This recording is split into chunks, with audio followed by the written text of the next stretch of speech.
और फिर सोचिए उस 1 घंटे में अहमदाबाद की सड़कों पर क्या होगा। सोचिए क्या होगा। या तो चारों तरफ लाशें ही लाशें मिलेंगी, जो भी सामने आएगा उसको रगड़ते जाएंगे सब लोग, मरो मरो तुम्हारी मौत आई है, भगवान ने भेजी है मौत, हमने कुछ नहीं किया। सब एक दूसरे को रगड़ते जाएंगे। और या फिर सब लोग अपने घर में घुसकर छुप कर बैठेंगे, कोई बाहर नहीं निकलेगा, क्योंकि वो सोचते हैं कि अगर बाहर निकलेंगे तो लोग रगड़ देंगे, मार डालेंगे, तो अपना छुप के बैठो घर में।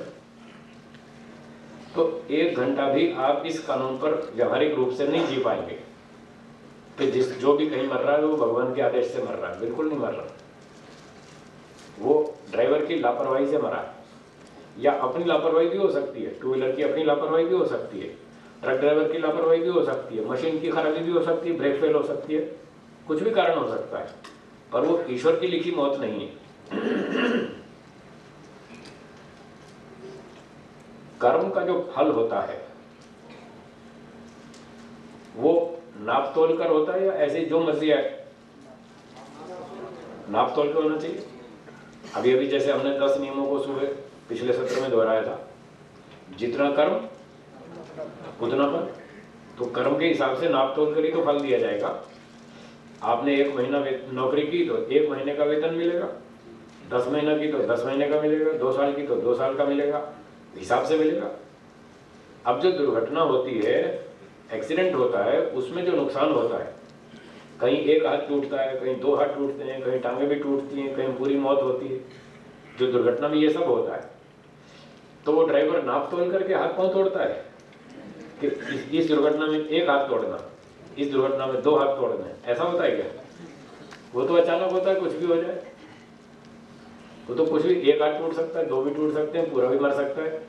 तो वहां नाप तोल नहीं होती है, जबकि कर्मफल नाप तोल कर दिया जाता है। एक्सीडेंट नाप तोल कर नहीं होता है, इसलिए दोनों में फर्क है। एक्सीडेंट अलग चीज है और नाप तोल कर फल देना अलग चीज है। तो जितनी भी दुर्घटनाएं होती हैं, उन दुर्घटनाओं में जो भी चोट लगती है या मृत्यु होती है, वो मरने वाले का कोई कर्मफल नहीं है। अच्छा, इस बात को समझने के लिए थोड़ा सा उन नियमों का भी सहारा लेंगे जो भी 10 नियम लिखे थे आपने। 8वां नियम बोलिए, 8वां नियम क्या लिखा था? देखिए अपना कागज, और 8वां नियम बताइए क्या लिखा था? कर्म को जानकर ही फल दिया जा सकता है, ये था ना 8वां नियम। बिना कर्म को जाने तो फल ठीक से दे नहीं पाएंगे, तो फल देने के लिए कर्म का जानना आवश्यक है, ये 8वां नियम था। अब इस नियम के अनुसार सोचिए, जो 2 व्हीलर वाला हाईवे पर मर गया ट्रक के नीचे दुर्घटना में, इस बात का तो स्पष्टीकरण हो चुका कि वो ईश्वर का लिखा हुआ नहीं है। अगर ईश्वर का लिखा है तो ट्रक वाले को इनाम देना पड़ेगा।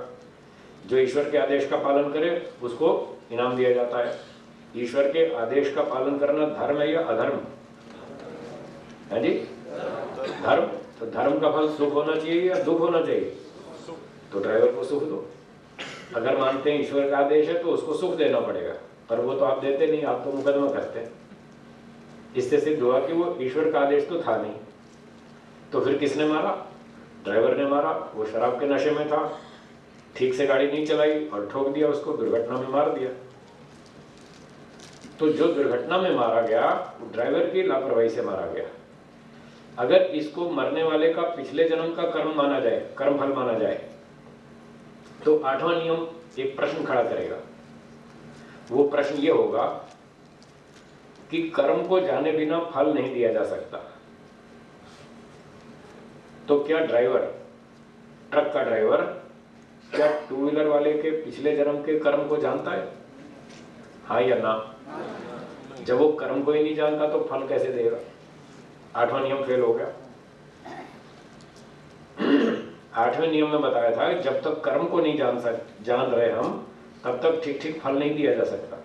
तो वो ड्राइवर कर्म को तो जानता ही नहीं, इसने क्या कर्म किया था जिसका मैं फल दे रहा हूं इसको मार के। इस तरह से 8वां नियम फेल हो गया। जब 8वां फेल हो गया तो 9वां भी फेल हो जाएगा। 9वां नियम देखिए क्या था? कर्म को जानने के बाद फल को जानना भी आवश्यक है। कितने कर्म का कितना फल दिया जाए, ये भी तो जानकारी होनी चाहिए। अब जब कर्म का ही पता नहीं ड्राइवर को कि इस मरने वाले ने पिछले जन्म में क्या कर्म किया था, कौन सा बुरा काम किया था जिसका मैं फल दूं, जब वो कर्म को ही नहीं जानता तो फल का निर्धारण कैसे करेगा? एक हड्डी तोड़ूं, 2 हड्डी तोड़ूं, टांगे भी साथ तोड़ूं या पूरा मार डालूं, दंड कितना दूं, वो कैसे डिसाइड करेगा? तो ये 9वां नियम भी फेल हो गया। और 10वां नियम फिर देखिए आगे एक और लिखा हुआ है। क्या था 10वां नियम? अधिकारी व्यक्ति ही कर्म का फल दे सकता है, हर व्यक्ति नहीं दे सकता। इस नियम के अनुसार क्या ट्रक ड्राइवर को यह अधिकार है कि वो मरने वाले के पिछले जन्म का कर्म फल देवे? उसको अधिकार है? तो 10वां भी फेल हो गया। बताइए कहाँ है कर्म फल? मेरी बात कुछ कुछ समझ में आई होगी, आई या नहीं आई?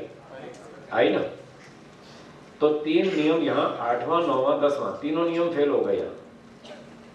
इसलिए ये सिद्ध हुआ कि ये 2 व्हीलर वाला जो ट्रक के नीचे मरा, ये उसके मरने वाले का कोई पिछले जन्म का कर्मफल नहीं है,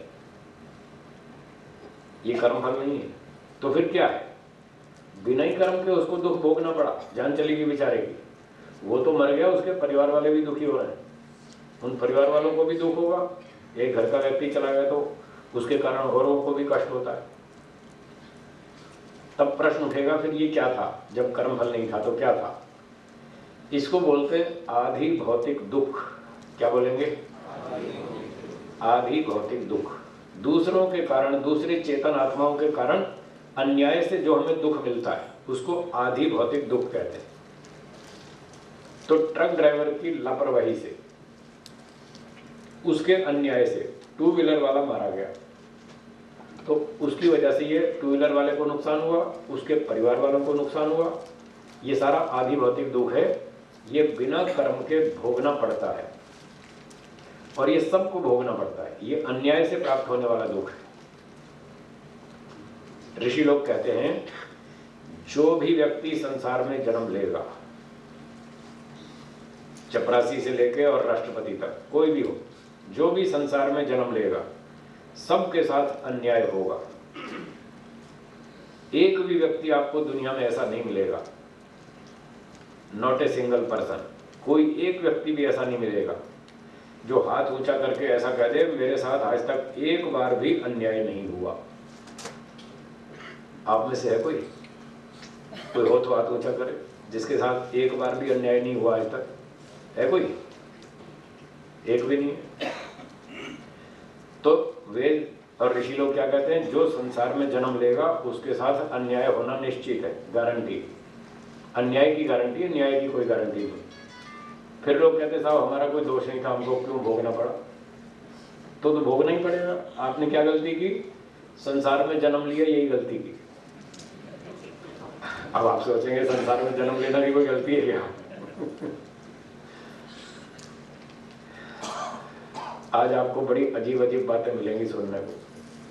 शायद आपने पहली बार सुनी होगी ये बात। आज तक किसी वक्ता के मुंह से ये नहीं सुना होगा कि संसार में जन्म लेना भी कोई गलती है। पर वेद और ऋषि यही कहते हैं, संसार में जन्म लेना ही सबसे बड़ी गलती है। अगर जन्म ले लिया तो फिर दुख आएगा, फिर दुख से बच नहीं सकते और अन्याय होगा, कहीं ना कहीं होगा। किसी के साथ कम अन्याय होगा, किसी के साथ अधिक होगा, किसी के साथ घर में होगा, किसी के साथ बाजार में होगा, किसी के साथ ट्रेन में होगा, किसी के साथ बस में होगा, किसी के साथ जंगल में होगा, किसी के साथ नगर में होगा। कहीं ना कहीं होगा, कुछ ना कुछ होगा। यहाँ किसी को भी पूरा पूरा न्याय नहीं मिलता। तो फिर लोग पूछते हैं साहब ये अन्याय से बचने का क्या तरीका है? दूसरों के अन्याय से बचने का क्या उपाय है? तो उसका उपाय वेदों में बताया, उसका उपाय है मोक्ष। क्या उपाय है? मोक्ष में जाओ, वहां गारंटी है, वहां कोई आप पर अन्याय नहीं कर पाएगा, वहां कोई आपको दुख नहीं दे पाएगा। मोक्ष में कोई दुख नहीं होता है, पर संसार में तो होता है। सुख भी मिलता है, दुख भी मिलता है, कहीं न्याय कहीं अन्याय। तो बहुत सारा दुख हमको अन्याय से भोगना पड़ता है। उसको हम कैसे समझें? वो कर्म फल के सिद्धांत में 3 शब्दों के माध्यम से उसको समझेंगे। जब हम कर्म करते हैं तो उस कर्म के करने के पश्चात 3 उसकी प्रतिक्रियाएं होती हैं। उन प्रतिक्रियाओं के नाम बोलिए। पहला, कर्म का परिणाम। दूसरा, कर्म का प्रभाव। तीसरा, कर्म का फल। ये 3 प्रतिक्रियाएं होती हैं कर्म के पश्चात। तो कर्म की परिभाषा तो आपने सुबह सुन ली। मन, वाणी, शरीर से जो चेष्टा विशेष की जाती है उसका नाम क्या है? वो कर्म है। तो जब कोई व्यक्ति मन से, वाणी से, शरीर से कोई विशेष चेष्टा करता है उसको कर्म कहते हैं। जब वो कर्म होता है तो उसकी एक निकटतम प्रतिक्रिया होती है। साइंस का भी एक सिद्धांत है, क्रिया की निकटतम प्रतिक्रिया।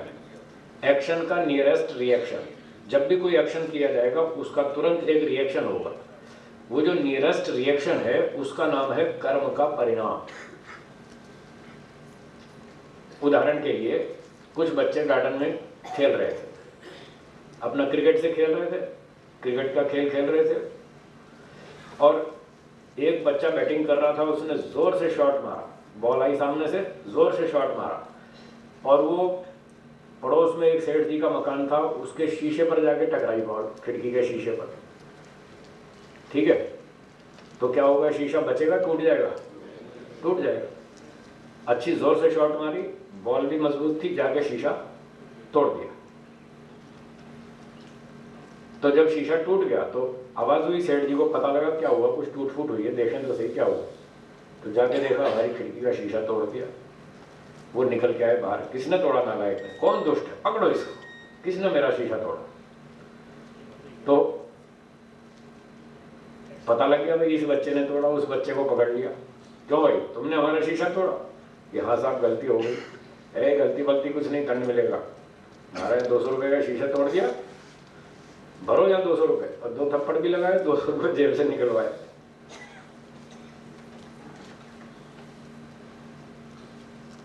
तो जो उसने शॉट मारा, बच्चे ने शॉट मारा, बॉल गई और शीशे पर टकराई, ये है कर्म।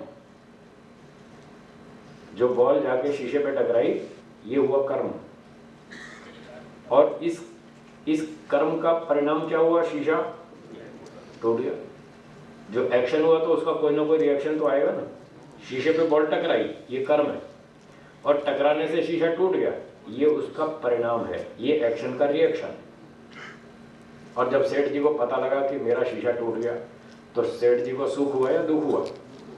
ये जो दुख हुआ, ये कर्म का प्रभाव है। किसके कर्म का? सेठ जी के कर्म का या बच्चे के कर्म का? बच्चे के कर्म का। देखिए, कर्म कर रहा है बच्चा, प्रभाव पड़ रहा है सेठ जी पे। कर्म कोई कर रहा है, प्रभाव कोई और भोग रहा है। ऐसा होता है, रोज ही ऐसा होता है।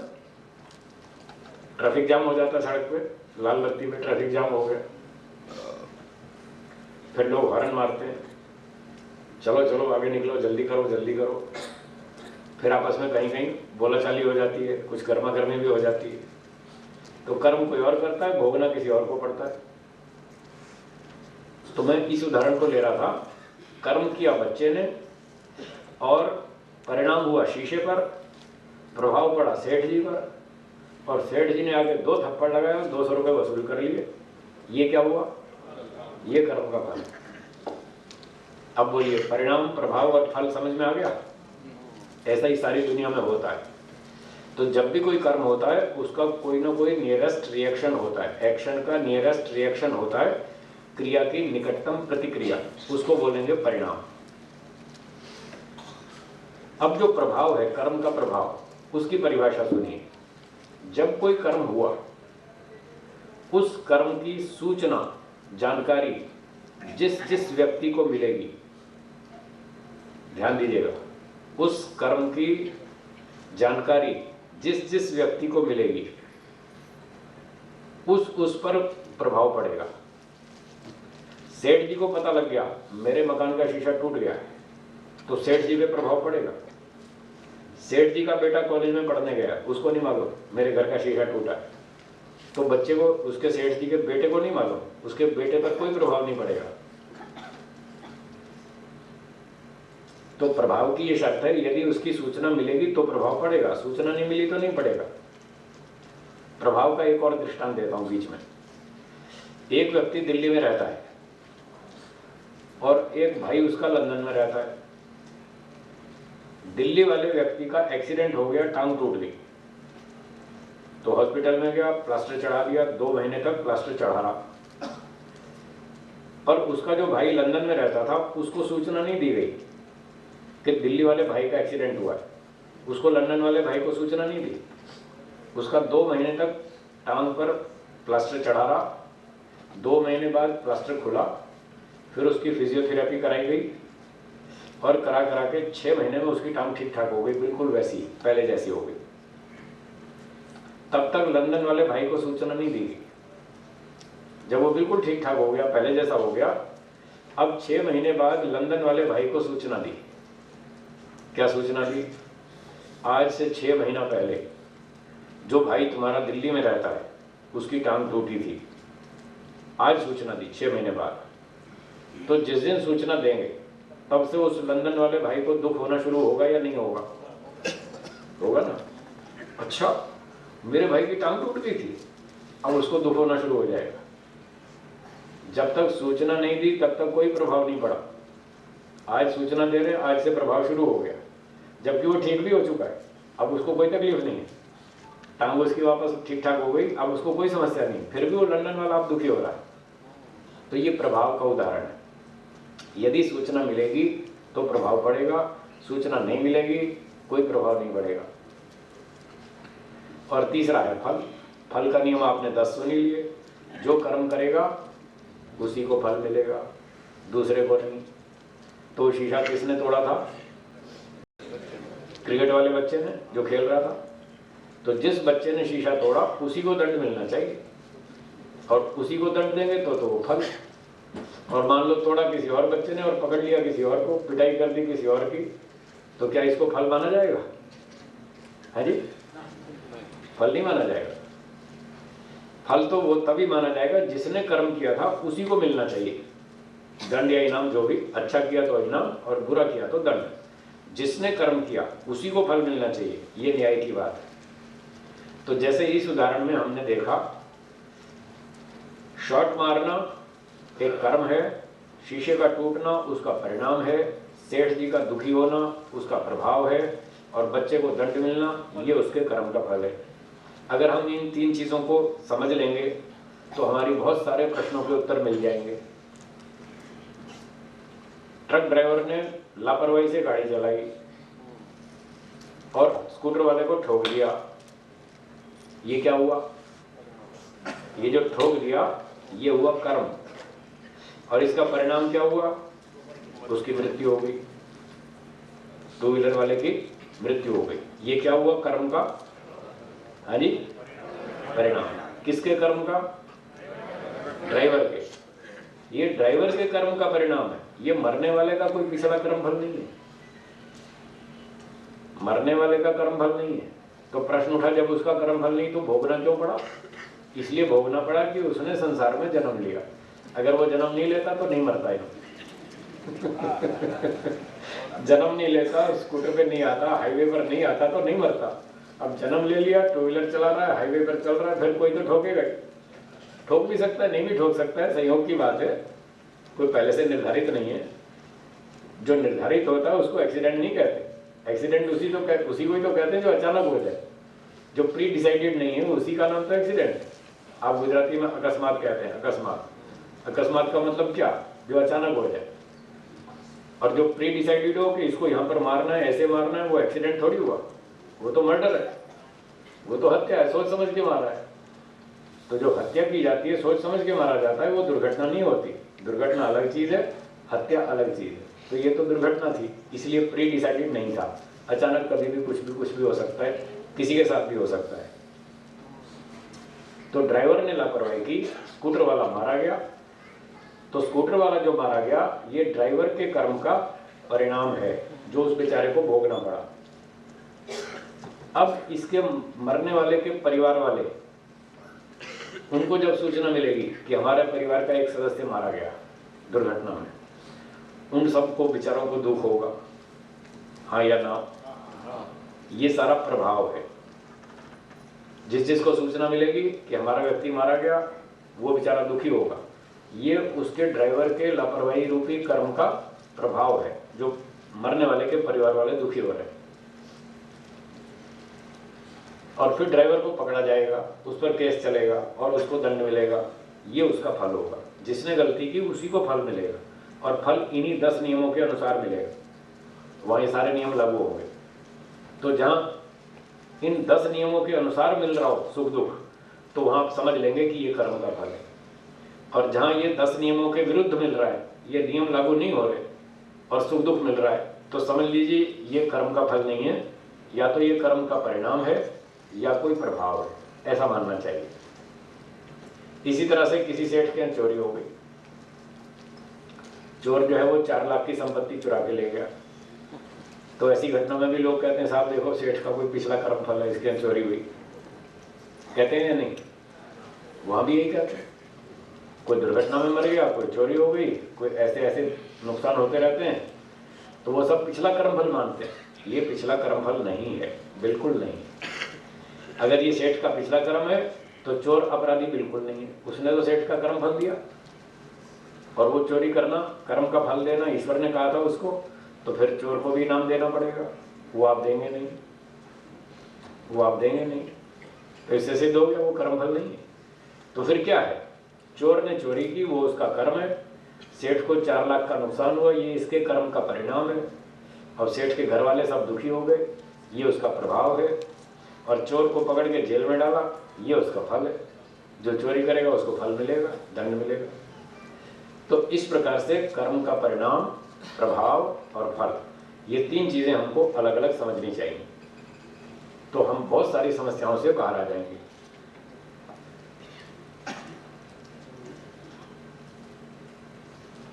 अब ये जो बात चल रही है कि ट्रक वाले ने स्कूटर वाले को मार दिया, तो लोग कहते हैं साहब इसकी उम्र इतनी ही थी। इतनी नहीं थी। अगर ये दुर्घटना नहीं होती तो वो और अधिक जीता। मान लो 32 साल का जवान था जो ट्रक के नीचे मारा गया, अगर दुर्घटना नहीं होती तो अभी 70-80 साल जीता। उसके शरीर में ताकत थी, 70-80 साल जी सकता था। तो यहां पर लोग प्रश्न पूछते हैं क्या इस तरह से उम्र को घटाया बढ़ाया जा सकता है? तो वेद का सिद्धांत है कि हाँ, उम्र को घटाया बढ़ाया जा सकता है। तो जो अभी मैंने थोड़ी देर पहले कर्म फल की बात बताई थी, सकाम कर्मों का फल क्या मिलेगा? याद है? जाति, आयु, भोग, ये 3 फल बताए थे। जब हम सकाम कर्म करेंगे तो हमको जाति, आयु और भोग, ये 3 फल मिलेंगे। और यदि निष्काम कर्म करेंगे तो क्या मिलेगा? फिर मोक्ष फल मिलेगा, मोक्ष में आनंद मिलेगा ईश्वर का। ये जाति, आयु, भोग क्या है, इसको थोड़ा सा मुझे स्पष्ट करना। जाति का मतलब है जन्म, शरीर, मनुष्य का शरीर, पशु का, पक्षी का, कीड़े का, मकोड़े का, मछली का, सांप का, बिच्छू का, वृक्ष, वनस्पति, कोई भी शरीर। ये वृक्ष वनस्पति भी शरीर है, इनमें भी आत्मा है, ये भी अपने कर्मों का फल भोग रहे हैं। तो ऋषियों ने लिखा है कि जो शरीर से पाप करता है, शरीर से चोरी करता है, व्यभिचार करता है, हत्याएं करता है, अपहरण करता है, ऐसे बुरे बुरे काम करता है, तो उसको ईश्वर वृक्ष की योनि में जन्म देता है। शरीर से अपराध किया तो वृक्ष योनि में जाओ, खड़े रहो 50 साल, 100 साल, 200 साल, 1000 साल, जितना जितना कर्म उतना उतना फल। थोड़ा अपराध किया तो थोड़ा फल बना देंगे, गेहूं के पौधे में डाल देंगे, 2-4 महीने में जान छूट जाएगी। 4 महीने में गेहूं का पौधा तो मर जाता है ना 4 महीने में। तो थोड़ा अपराध किया तो गेहूं के पौधे में डाल देंगे, ज्यादा अपराध किया तो आम का पेड़ बना देंगे, खड़े रहो 50 साल तक। और ज्यादा अपराध किया तो बरगद का पेड़ बना देंगे, वड़ का पेड़, खड़े रहो 200-500 साल, 1000 साल भी खड़े रहो। तो कर्म के हिसाब से उसको वैसा वैसा फल मिलता है। तो शरीर से पाप करेंगे तो वृक्ष आदि योनि में जाएंगे, वाणी के पाप करेंगे, झूठ, छल, कपट, चोरी, बेईमानी, इस तरह से करेंगे तो फिर पशु पक्षी, हिरण, घोड़ा, गधा, बकरी, सांप, बिच्छू, बैल, इस तरह के योनियों में जाएंगे। और अगर मन से पाप करेंगे, ये सब लिखा है शास्त्रों में। आजकल हम मनुस्मृति पढ़ते हैं, अपने श्री राजकुमार जी बैठे हैं यहाँ, उनके घर पर हमारी कक्षा चलती है मनुस्मृति की, शाम को 6 से 7:15, महीने में 2-4 दिन होती है। तो उस मनुस्मृति की कक्षा में हम पढ़ते हैं कि यदि मन में अगर हम पाप करते हैं, बुरा बुरा सोचते हैं, लोगों के लिए गलत गलत इच्छाएं कामनाएं रखते हैं मन में, तो उसका दंड ये मिलता है कि बिल्कुल कोई निम्न परिवार में, कोई गरीब शूद्र चांडाल के घर में हमको जन्म मिलेगा। शरीर से पाप करेंगे तो शरीर से दंड भोगना पड़ेगा, वाणी के पाप करेंगे तो वाणी से दंड भोगना पड़ेगा, मन से पाप करेंगे तो मन से दंड भोगना पड़ेगा। एक मोटा मोटा ये सिद्धांत है। अगर शूद्र चांडाल के घर में जन्म ले लिया तो वहाँ गरीब मजदूर परिवार में तो क्या होगा, वो सेठ लोग पार्टी बनाएंगे, खाएंगे पिएंगे, डांस करेंगे, और वो मजदूर का बच्चा बेचारा घर के दरवाजे पर यूं देखता रहेगा, ये मुझे बुलाते नहीं, मुझे अंदर घुसने नहीं देते पार्टी में, मुझे खाने को नहीं देते। वो बेचारा मन ही मन दुखी